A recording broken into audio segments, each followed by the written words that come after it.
And then Thank you so much, Heidi. It's a privilege to be speaking to you all today. As Heidi mentioned, I'll be talking about the mPATH Digital Health Navigator. Here are my disclosures and our funding sources. So let's start with two studies done in the early 2000s, just simply showing that the time required to deliver guideline recommended care for our average patient would take 11 to 18 hours per day. And that assumes that all diseases are well controlled and no one comes in with any acute issues, which is rare, I can say, in my own clinical practice. So we'll start with an example, and this is the use case around which the software that we're going to share was developed. Colorectal cancer is the second most common cause of cancer death. It is preventable by routine screening, typically fecal occult blood testing yearly or colonoscopy every 10 years. There are other tests available, but they're less often used and the evidence isn't quite as good in those domains or for those tests. This leaves over 1/3 of Americans unscreened. Why would they be unscreened? Well, there's multiple barriers to colorectal cancer screening. At the patient level, there's lack of knowledge, low self-efficacy, concern about maybe tests that may be painful, messy, or embarrassing. There's also healthcare provider and system level barriers like time pressures, multiple handoffs, lack of post-visit support. So for the last decade or so, Dr. Miller and for a portion of that myself have been studying colorectal cancer and developing an application that in a prior multi-site randomized controlled trial doubled the proportion of patients who were screened for colorectal cancer. You'll see that reference below. The most recent trial, the parent award for this supplement, is a hybrid implementation effectiveness trial of this application that we've developed in 16 community-based clinics. And as part of this parent award, we conducted qualitative research with clinical staff and administrators in clinics to determine the best way to integrate the application into clinical workflow. It was determined we needed to connect this to the electronic health record. So then we spent 9 months converting mPATH from a standalone app to one that is fully integrated with the electronic health record. At the time, we used what was available, technology that was available to us. We used BASIC or a PACS-based launch mechanism, and that's kind of hacked from a radiology launch mechanism. We embedded some parameters on launch that were customized. We used kind of legacy encryption, authentication, and authorization paradigms. This left the app pretty containerized to Wake Forest, non-scalable, non-translatable to other health systems. And we had other health systems that we were working with respect to our clinical trials that we'd like to scale this to. So just to kind of briefly go through the application data flow, an end user hits a button in the electronic health record, patient appointments, demographics, result dates, and health maintenance information are transmitted to the mPATH app. The mPATH app then sends back, after the end user, the patient interacts with it, sends back answers, summary letters, and messages to the primary care clinician, and also enables any downstream automated downstream clinical support, clinical decision support. The program fits into the usual workflow. This was part of the original research done on the application. In the waiting room, there's a check-in module that conducts Joint Commission's required screening. That may take 2 to 3 minutes, stuff like fall, depression, abuse screening. That information is then queued up for the nursing console, automatically populating kind of the nursing note with the answers. Those have been manually asked in the past. And then finally in the exam room, the colorectal cancer is shown only if needed based on that information exchange prior, educating patients about screening tests, really navigating and letting patients request those tests if they so choose. Our data suggests that that takes about 5 minutes. So really, it's kind of a platform for preventative care. We're asking patients routine clinic check-in questions, assessing the need for, preventative cancer screenings. This use case is colorectal cancer. There's certainly other opportunities. Educating patients about screening tests, letting patients order their own tests if desired, and transmitting that data to the electronic health record. So to date, this is in clinical use. You'll see the date range here. We had a mild blip during COVID, but data you see here is from August of 2019 through really July of 2021. We've had over 24,000 patients use the application. You'll see on the histogram here that the average age is 56, but really the peak is around 60. And so we have really an older population that traditionally have been thought to not be tech enabled, really sail through the program, even some who are up around 100. The program has identified over 1,600 patients needing colorectal cancer screening, 79% of which have never had colorectal cancer screening in the past. And you can see the average age here is 60. The guidelines indicate we should be starting colorectal cancer screening at around 50. So we're catching a population that has never been caught before. So this is kind of the background, the program, what its function, how it's been functioning, and it's been highly effective, but again, non-scalable, non-translatable, limited by the technical architecture. So now I'll transition to the interoperable aspects of software and the administrative supplement. Our overarching goal was to develop a robust, sustainable, cloud-ready software through the migration of the current technical architecture to an interoperable, what we'd call a smart on fire app launch, and migration of the application to the cloud. So the first part was kind of a very specific launch mechanism and embedding OAuth security protocols. I'll go through that in the next couple of slides. And as well as specific aim 2, which was really to migrate from a containerized on-premise architecture to a service-based agnostic cloud-based architecture. I won't really talk too much about specific aim 3. It's really just validating through testing. So in terms of aim 1, our approach, this is a nice selection tool for anyone who is interested in developing an application that integrates with the EHR to consider what sort of data exchange really is required.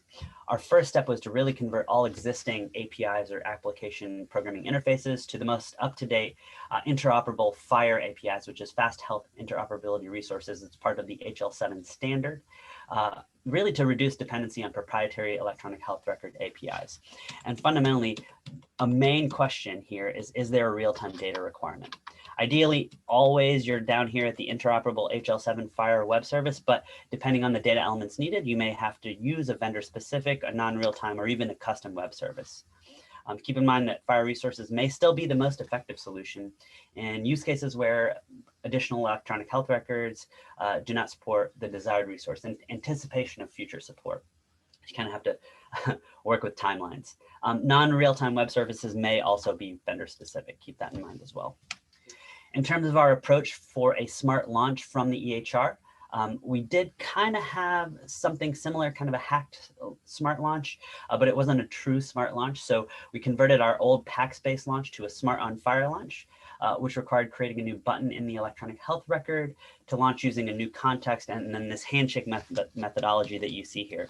This is from the HL7 smart app launch sequence, where essentially you have an EHR session, the end user hits a button, it transmits the information to the application then creates a handshake with the electronic health record API server for FHIR, as well as authorization servers to then initiate the application.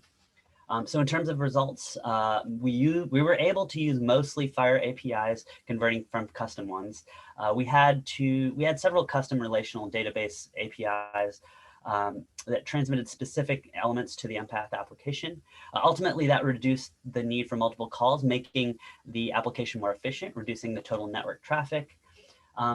Notably, writing back to the electronic health record still required some proprietary APIs, so we weren't able to become fully FHIR-based, which would be ideal. Multiple calls were present where the APIs did not fulfill the needs, so examples were health maintenance data, as well as filing, again, data back to the EHR. Some of the challenges we experienced with this AIM-1 were specifically the documentation could have been better. I guess documentation can always be better. And then developer assistance was required at multiple points. There were pretty substantial semantic differences between EHRs in terms of FHIR implementations. And so you kind of have to coordinate with your electronic health record vendor. Multiple teams had to help us manage hardware and other configurations, which can be complex in a large healthcare organization. There were multiple server configuration points that we had to address, which were configuring the appropriate versions, allocating servers, and then whitelisting endpoints for the OAuth sequence. And then, of course, connecting with the electronic health record vendor and kind of registering this new application, getting specific keys for client IDs for new instances. Those all were pretty important to address. So now moving on to approach 2, which was our cloud migration. We chose Microsoft Azure. I'm glad to hear that ODSS is now has that partnership. We did enable HIPAA-related considerations and native policies to ensure FISMA and high trust common security framework. We also, in terms of the databases, we really, it's from a healthcare data standpoint, it's really important to sandbox individual health system data. So that was an important component of our approach to cloud migration. Fortunately, it was a similar programmatic methodology. The original architecture that we created was designed to be on-premise, Dockerized, or even pushed into the cloud. So we were using Debian Linux containers. Our tech stack was C#, Angular, and .NET Core. Just to make a note, we're in an open source environment here. .NET Core is an open source platform, be helpful to for this sort of cloud migration. In terms of EHR connectivity, I heard earlier, security challenges. Our security folks said we will not allow direct EHR connectivity via APIs into the organization. So our kind of workaround was we'd extract a few data elements via flat file to help drive the application configuration. In terms of components of the cloud, there's, of course, a SQL Elastic Database Pool, the service plan, Key Vault, which is kind of the privacy protected keys, your encrypted key storage, the application insights, which we're monitoring, telemetry, analytics. Front door is really the web app firewall, and storage is self-explanatory. So a couple of challenges here. Cloud migration is new. Historically, healthcare applications have really been hosted on-premise, related primarily to data privacy and security issues. Health system IT really has less experience with the cloud. And to that end, the technical components were a little more straightforward than engaging with the complexity of a healthcare system IT. There are a lot of checks and balances in place, governance infrastructures to ensure protection of data and appropriate change management. So it's an important thing to consider in terms of time budgeting. Finally, in conclusion, we were able to successfully achieve the aims from the ODSS supplement. We're in the final stages of our validation, kind of aim 3. And really, which ideally, patients and clinicians should not perceive any difference in the functions after production deployment. Maybe it'll run a little faster because we're a little more efficient. With that, I want to say thank you to our mPATH team, a lot of impressive individuals, amazing friends, colleagues here, and of course, many acknowledgements, of course, the National Cancer Institute, ODSS, several infrastructures within Wake Forest, and many more. And with that, I'll pause here to really highlight 2 of my colleagues, friends, Adam Moses and Paul Yelton, who did a lot of and the lion's share of this work. I'm here presenting, but they have also been instrumental in this work. I'll take any comments, questions, or concerns at this time. Thank you, Ajay. That was really very interesting. I'll start with my question. Thank you for pointing out the challenge both on the technical side and the social implementation into the IT systems, kind of the social engagement for getting the software accepted and integrated. So can you share with us, what is your main lesson learned?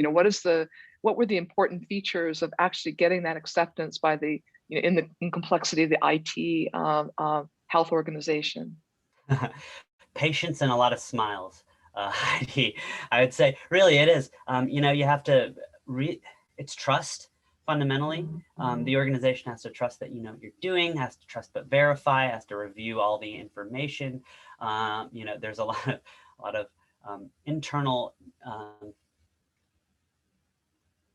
it's the right way to say this. It's just patience. I'll just pause there.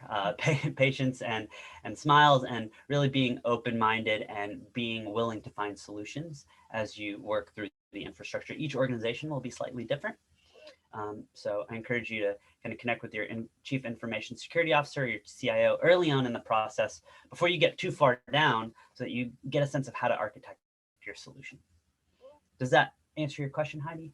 Great, thank you. You have another question in the Q&A. Yeah. So if it wasn't entirely clear if you used FHIR for the functioning of mPATH or also to make data reusable for others via mPATH. Can you comment on that? Yeah, it was really for the function of mPATH. So we basically either custom coded, we're using EHR proprietary APIs prior to going to our FHIR APIs. So really, it's just to streamline the function. Also, really to have it be scalable. Multiple, we're now have additional kind of modules. This is specific to the parent award, but to kind of make it a scalable architecture to other health systems we're collaborating with for future research grants as well. Does that answer your question, Marco? Very quick question. Can you talk about the sort of the budgetary landscape for these different aspects of the software and the IT support? I'm not sure I follow your question, Laura. Well, how much does it cost basically to use some of these resources, and how did you fit that into a supplement? Yeah, worked it out way ahead of time with all of the parties. Basically, kind of asked about what server costs would be, what personnel time would cost. Had budgeted our own personnel's time to kind of be able to go through this. Adam and Paul really did the lion's share of work, so they got funded pretty heavily on this. But then it really, there was funding that had to go to the Wake Forest IT folks for their time to do this. Some some health systems don't actually have a way for cost centers like IT to accept funding, so that can be a challenge. Fortunately, we do have a mechanism for that.